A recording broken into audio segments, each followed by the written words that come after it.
اگر صاحب یہ آیت اللہ عاصم محسنی صاحب نے جو حدیث پہ تحقیق کا کام کیا، تو اس سے پہلے شاید اہل تشیع کی تاریخ میں اس لیول کا کام یا اس پائے کا نہیں ہوا. ہمارا جو طالب علمانہ مطالعہ ہمارا تھوڑا بہت ہے یہ، تو اس پہ آپ جناب کا کیا رائے ہے اس کام کے حوالے سے؟ اور دوسرا اس میں آپ یہ بتا دیجئے گا کہ جو اہل سنت یہاں جو البانی صاحب، میں نے ایک مرتبہ یہ بات لکھی تھی تو آپ نے فرمایا تھا کہ اس میں مناسبت نہیں ہے، تو اس کی بھی تھوڑی وضاحت کیجئے کہ البانی نے جو حدیث کی صحت و ضعف پہ کام کیا اور آیت اللہ محسنی نے اہل تشیع کے مصادر پہ، اس میں کیا فرق؟ یہ دو باتیں.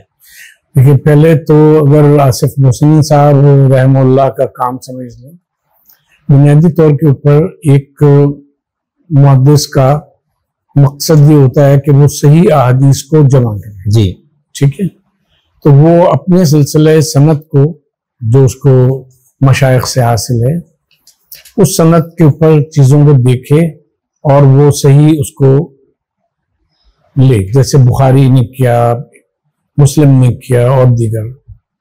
ٹھیک ہے، اسی طرح سے مسانید ہیں ابن ابی یعلا کی اور دوسروں کے. دوسرا جو طریقہ ہے وہ یہ ہے کہ کسی ایک کتاب کو محرز اپنا بنائیں، تنقیح و تنقید کا، اور اس کے اوپر کام کریں. اچھا، اس میں یہ ہے کہ جیسے البانی صاحب کی جو کتابیں ہیں، صحیح الجامع اور صحیح بخاری، مسلم، ٹھیک ہے، ترمذی کی، ابو داؤد کی، نسائی کی، سب کی انہوں نے صحیح لکھی.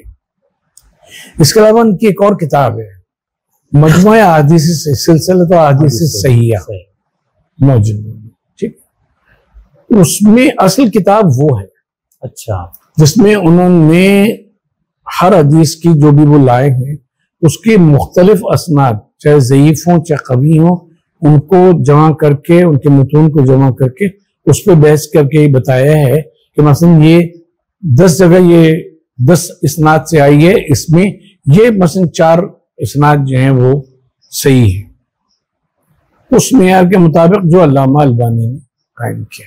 صحیح.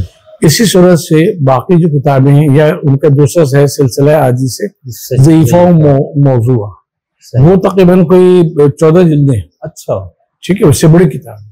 تو اس میں انہوں نے یہی کیا ہے کہ کہ اس میں ضعیف اور موضوع روایتوں کے وہ جو ہیں متون جو ہیں، ان کے اسناد کو انہوں نے جمع کر کے پھر اس کے اوپر مجموعی حکم لگایا. اب جیسے کتاب ہے علامہ سیوطی کی الليالي المصنوعہ، علامہ شوکانی کی ہے الفوائد المجموعہ، ہروی کی ہے کتاب الموضوعات کبیر. ٹھیک ہے، اس طرح سے موضوعات کے اوپر بہت ساری کتابیں ہیں، لیکن اس میں انہوں نے وہی روایتیں لی ہیں، یہ بتا دیا کہ یہ ضعیف ہے، یا اس حدیث کی آفت فلاں ہے، یا ابن جوزی کی ہے علل المتناہیہ. ٹھیک ہے، اس قسم کی بہت ساری کتابیں ہیں. لیکن البانی صاحب کا کام یہ ہے کہ انہوں نے کسی متن کو لے کر اس کے جو متعلقہ طرق ہیں ان کو سامنے رکھا ہے اور پھر اس کے اوپر حکم لگایا ہے. جبکہ مرحوم آیت اللہ محسنی صاحب جو ہیں، انہوں نے، جیسے ہم نے پہلے بھی اثناء گفتگو میں کہا تھا، کہ انہوں نے مثلا بہار کو بنایا بنیاد.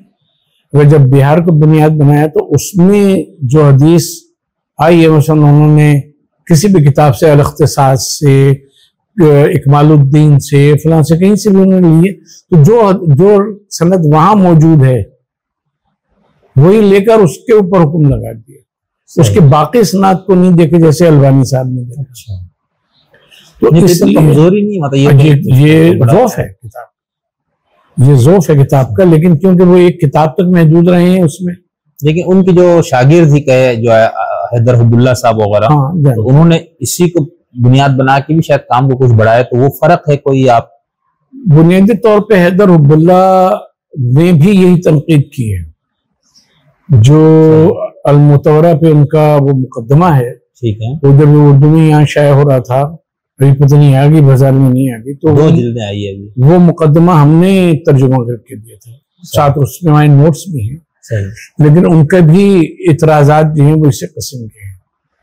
اور دوسرے یہ کہ وہ کیونکہ مصادر پہ اعتراض کرتے ہیں کہ یہ کتابیں جو ہیں وہ وجادہ سے ہیں.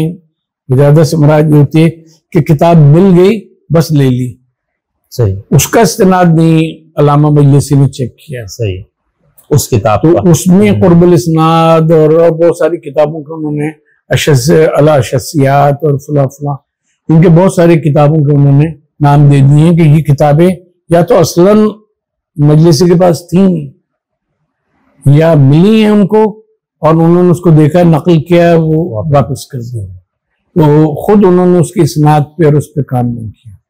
دوسری چیز یہ ہے کہ جس نے وہ کتاب نقل کی ہے اس کے دور میں وہ کتاب موجود بھی تھی یا علامہ مجلسی نے لی ہے یا شیخ طوسی نے اس سے روایت لی ہے. تو کیا ان کے دور میں یہ موجود تھی, اس کے نسخے موجود تھے؟ اگر موجود نہیں تھے تو وہ کہتے ہیں کہ ان کی روایات پہ ہم اعتبار نہیں کر سکتے.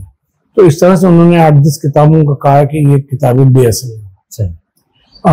ہمارا خیال ہے کہ یہ بھی ان سے کوتاہی ہوئی ہے. رسم جو حوزے والوں نے اور باقی بھی کچھ علماء شیعہ نے بہت سخت مخالفت کی ہے محسن کو, وہ اس بنیاد پہ ہے یا جیسے میں وہ ایک عراق کے ہے وہ غزی صاحب کوئی مطلب وہ اس طرح کا لوگ ان کو شاید علمی اس میں وہ نہ دے لیکن صاحب علم تو ہے, تو وہ کہتے ہیں مقبرۃ البہار ہے.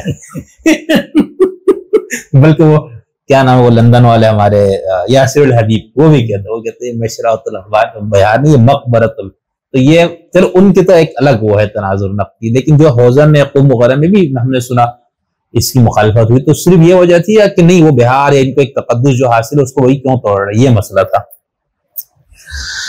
کہ بہار جو ہے وہ بہت پسندیدہ کتاب ہے واعظین کی, مقررین کی. بالکل. کیونکہ آپ بہار الانوار سے توحید خالص بھی نکال سکتے ہیں اور توحید خالص کے نام کے اوپر شرک محض بھی نکال سکتے ہیں. صحیح.